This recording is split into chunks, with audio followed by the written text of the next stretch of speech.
এবং মিল্টন সমাদ্দার স্পষ্ট করে বলেন তার ব্যাংক অ্যাকাউন্ট জব্দ করা হয়েছে, তার নগদ এবং বিকাশ অ্যাকাউন্ট সব জব্দ করে দেওয়া হয়েছে এবং সেইটার প্রসেসে তিনি রয়েছেন। এবং তিনি বলছিলেন যদি টাকা পয়সাই না আসে তাহলে কিভাবে আমরা এটা চালাবো, এবং তাকে খুব অন্যরকম লাগছিল ফোনে, ওভার দ্য ফোনে। তারপর আমরা কথা বলি, তিনি বলেন যে আরাফাতের সাথে কথা বলতে, যিনি সুপারভাইজার এখানে, তিনি আমাদেরকে অপেক্ষায় রাখেন এবং পরবর্তীতে কেউ কথা বলতে চান নাই। তারা বলছেন প্রশাসনের ভয় রয়েছে, প্রশাসনের নির্দেশ মতো তারা আসলে কথা বলতে চান না, অথচ গণমাধ্যম কর্মীদের ডাকছেন তারা রেগুলারলি।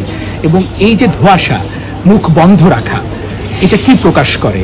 এটা একটাই প্রকাশ করে বা একটাই আমরা বুঝতে পারি, সেটা হচ্ছে এদের মধ্যে আসলেই ঝামেলা রয়েছে, শস্যের মধ্যে ভূত, সেটাই কিন্তু প্রকাশ পাচ্ছে।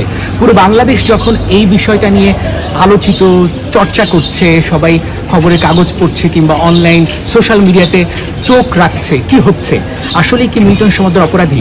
আসলেই কি মিল্টন সমাদ্দার অঙ্গ প্রত্যঙ্গ ট্রান্সপ্লান্ট করে বিক্রি করে? আসলেই কি মিল্টন সমাদ্দার 100 কোটি টাকার মালিক?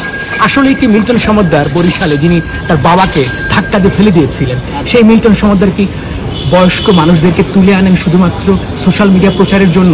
আসলেই কি মিল্টন সমাদ্দারের অ্যাকাউন্টে 55 থেকে 60 লাখ টাকা প্রতি মাসে যুক্ত হয়? আসলেই মিল্টন সমাদ্দার কি সাভারের বিরুলিয়াতে জমি দখল করেন নাই? অনেক রকম প্রশ্নের মুখোমুখি কিন্তু মিল্টন সমাদ্দার মুখে কুলু পেটেছেন তার স্ত্রী, মুখে কুলু পেটেছেন তার সহকারীরা। এখানে যারা আছেন প্রত্যেককে আমরা কথা বলার চেষ্টা করেছি, তারা কথা বলতে চান না। কেন কেন এত ভয়? যদি সত্যটা সত্যই হয় তাহলে সামনে আসুন, কথা বলুন। তার মানে অবশ্যই ঝামেলা রয়েছে। আমরা যখন আসছিলাম দক্ষিণ পাইকপাড়াতে, অনেকেই বলছিলেন, দোকানদার, রিক্সা চালক থেকে শুরু করে পথচারী, সচেতন মানুষ, প্রত্যেকে একই কথা বলছিলেন, ভালো করে ধরেন, এর মধ্যে ঘাপলা আছে।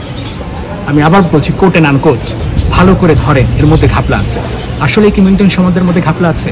ব্যাংক অ্যাকাউন্ট বন্ধ, সোশ্যাল মিডিয়াতে তার 16 লাখ ফলোয়ার্স, কিন্তু কাদেরকে তিনি ফলো করেন, তাকে কারা ফলো করে সেই ব্যাপারটা একেবারে ধোঁয়াশা। তিনি কাউকে ফলো করেন না। সাকিব আল হাসানের 16 লাখ, পরিমণির 16 লাখ এবং 16 মিলিয়ন এবং মিল্টন সমাদ্দারের 16 মিলিয়ন, বাংলাদেশে 3 জনের 16 মিলিয়ন, মিল্টন সমাদ্দার, পরিমণি এবং সাকিব আল হাসান। সবারটা প্রকাশিত, কিন্তু মিল্টন সমাদ্দারটা প্রকাশিত নয়। সব জায়গাতেই তিনি একটা বলয় সৃষ্টি করেছেন। তার 16 জন টিম রয়েছে, যে 16 জন টিম এই সোশ্যাল মিডিয়াটা তার দেখাশোনা করে। টাকাটা আসুক, ব্যয় যেখানে হোক, এটি হচ্ছে মিল্টন সমাদ্দার। ধন্যবাদ সবাইকে।